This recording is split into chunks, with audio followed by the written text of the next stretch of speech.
पर की ओर छिंदवाड़ा में परासिया के एसडीएम नमः शिवाय अरजरिया ने मध्यम वर्गीय लोगों की समस्या के समाधान के लिए अधिकारियों के नंबर जारी किए हैं, क्योंकि लॉकडाउन में मध्यम वर्गीय परिवारों को भी परेशानी हो रही है। अब वे सीधे अधिकारियों को अपनी समस्या बता पाएंगे। एसडीएम की इस पहल से अब तक 500 से ज्यादा लोगों की मदद की जा चुकी है। सभी लोग एसडीएम नमः शिवाय की इस पहल की सराहना कर रहे हैं। और हमारे साथ में ललित साहू संवाददाता जुड़े हुए हैं। ललित, लगातार मध्यम वर्गीय लोगों को लेकर सवाल उठ रहे थे कि परेशानी उनको भी हो रही है, पर उनकी लिए पहल नहीं की जा रही है, उनकी मदद के लिए कोई आगे नहीं आ रहा है। पर मध्यम वर्गीय लोगों के लिए एक अच्छी पहल हम इसे कह सकते हैं।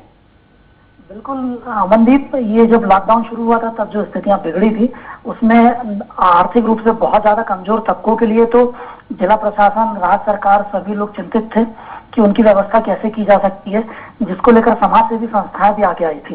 लेकिन परासिया के जो एसडीएम है उन्होंने उस बीच में एक अनूठी पहल शुरू की थी, क्योंकि उनके समझ में आया था कि कई ऐसे तबके हैं जो अपनी इज्जत और अपने सम्मान के चलते में भूखे तो रह जाएंगे लेकिन मदद मांगने नहीं आएंगे। इसको लेकर जिला एसडीएम ने 3 अधिकारियों के नंबर बाहर पब्लिक के बीच में भेजे थे और इस पर कहा था कि जिनने को भी मदद दी जाएगी उनकी जानकारी कभी किसी को नहीं दी जाएगी।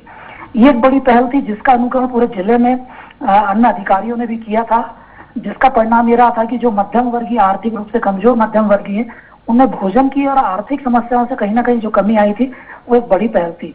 इसमें 500 से अधिक परिवार लाभान्वित हुए थे, जिसमें अरजरिया एसडीएम ने प्रशासनिक स्तर पर और सामाजिक बंधुओं के सहयोग से इन लोगों को कम से कम 1 माह का राशन और व्यवस्थाएं भेजी थी। एक अच्छी पहल जिला प्रशासन, परासिया अनुविभागीय अधिकारी द्वारा की गई, जो काफी सराहनीय रही है और जनता के बीच में भी एक अच्छा मैसेज समाज के बीच में गया कि अधिकारी की एक मानवीय प्रवृत्ति इस तरीके से होती है जो समाज को एक दिशा दे सकती है। अमनदीप जी, ललित, अगर एक आम आदमी चाहे तो किस तरह से इस मदद का लाभ उठा सकता है, क्योंकि हमारे कई सारे दर्शक हैं जो ये जानना चाहेंगे कि अगर वो भी इस मदद का लाभ लेना चाहते हैं तो कैसे ले सकते हैं।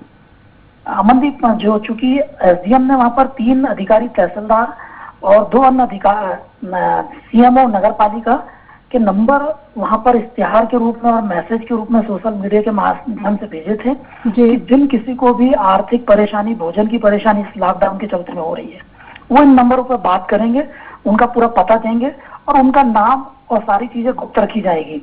चूंकि अनुविभागीय अधिकारी के कार्यालय में कोर्ट भी लगता है, कोर्ट परिसर में टाइपिस्ट भी होते हैं, कई वकील भी होते हैं, तो शहर में घूमने वाले कुछ पत्रकार बंधु भी होते हैं जिनकी स्थितियां बहुत अच्छी नहीं होती है, और भी अन्य समाज के लोग जिनकी आर्थिक स्थितियां सामान्य रूप से तो रहती है, लेकिन 60 दिन के लॉकडाउन में कहीं ना कहीं उन्हें खाने के लिए भी परेशान किया था।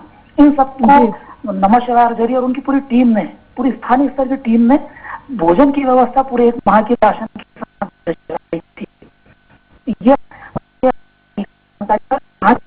इसका फायदा उठा सकते हैं, ये एक अच्छी रही है।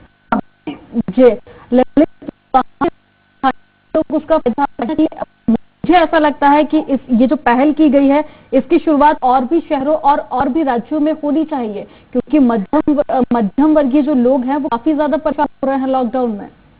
बिल्कुल सही कहना मनदीप। जब परासिया में ये पहल शुरू हुई थी तो उसके बाद ये पहल पूरे जिले में कहीं ना कहीं आला अधिकारियों ने अपना संज्ञान में लेकर इस तरीके की पहल को अमली जामा पहनाया था। एक बात और ये थी कि कलेक्टर छिंदवाड़ा जो वर्तमान में है, उन्होंने भी वहां के एक पटवारी में एक अनाज बैंक बनाया है। ये भी एक बड़ी बात बताना चाहूंगा मनदीप, अनुविभागीय अधिकारी एसडीएम के मार्गदर्शन में एक पटवारी ने एक अनाज बैंक बनाया है, जिसमें स्थानीय स्तर के लोगों से अनाज, जिसमें गेहूं मुख्यतः था, उसको इकट्ठा किया जा रहा है और जरूरतमंद लोगों को समय आने पर दिया जाएगा। इसकी सराहना वर्तमान कलेक्टर ने भी की है कि पटवारी और अनुविभागीय अधिकारी ने एक बहुत अच्छा प्रयास किया है अनाज बैंक बनाकर, जिसका अनुकरण शायद पूरे जिले में हो और आने वाले समय में राज्यों में भी हो कि अगर इस तरीके की कोई समस्या अनाज की आए और प्रशासन अगर कोई व्यवस्था नहीं करा पा रहा है तो स्थानीय स्तर पर आम नागरिक इस व्यवस्था का लाभ उठा सकेगा। जी बिल्कुल ललित, और लॉकडाउन को लगभग 60 दिन से ज्यादा हो चुके हैं और मदद करने वालों की बात करें तो लगभग जो मदद करने वाले हाथ हैं वो लगातार बढ़ते ही जा रहे हैं और ये वाकई में काबिले तारीफ है।